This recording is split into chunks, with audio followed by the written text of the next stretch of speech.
Thanks for joining me today. My name is Emily Gray Koehler, and I'll be sharing a few tricks to help you set up your own home studio for printmaking. The most important thing you need to remember when working with carving tools is that your tools are sharp. I'll review safe carving techniques during my workshop, but for now, I strongly recommend storing your tools in a bin or box and keeping them in a safe space away from children and pets.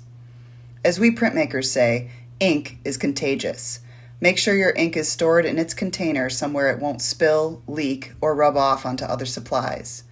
Your printing papers should be stored flat if possible and protected from dust and pet hair. Never store your brayer resting on its rubber roller, and make sure that nothing is touching the roller to avoid creating flat spots or indentations. The brayer should also be kept out of direct sunlight, as it will break the rubber down over time. The floors in my studio are not precious, but the floors in your home might be. And printing ink will stain carpet. It might even stain some other surfaces as well. So it's always a good idea to either choose a space in your home, like a basement or something, where you don't care about the floor, or cover your floor with something like a painter's drop cloth.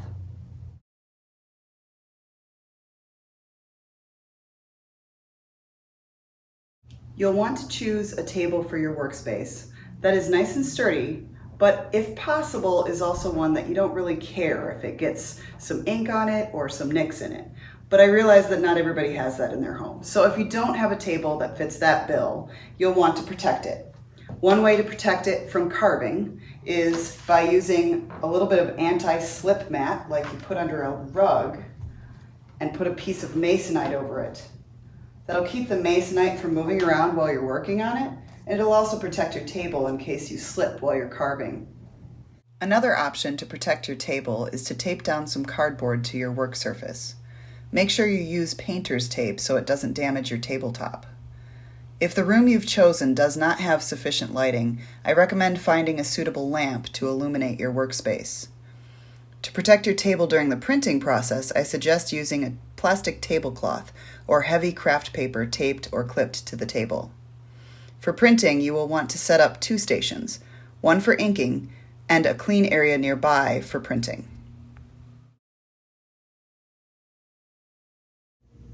A clean, safe drying space is really important when you're making prints. Most printmakers use drying racks like these, but most people don't have something like that in their home. So I'm going to give you a few ideas of how you can dry your prints at home. The space where you dry your prints does not need to be the same space you are working in, but there are a few things you should keep in mind. Choose a room that can be closed off to children and pets while the ink is drying. It may take up to a week for your prints to dry. Remember, ink is contagious. Keep your drying prints away from open windows, fans, or forced air vents. This will help keep them free of dust and pet hair, which can stick to and dry into the ink.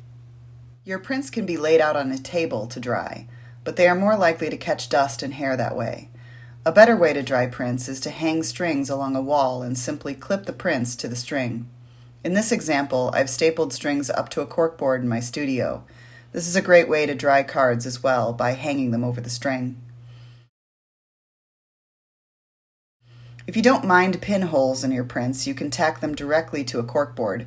Keep in mind that the inky portions of the prints should never overlap.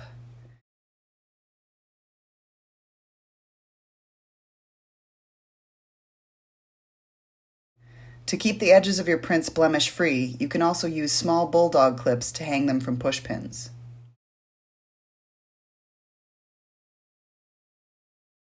If you happen to have wire rack shelving in a closet that can be emptied temporarily, it will work great for hanging prints using clothespins. The best thing about this drying method is that you can simply close the closet door to protect your prints from household life. I hope you found this video helpful. To sign up for one of my virtual printmaking workshops, visit emilygraykoehler.com. Thanks for watching.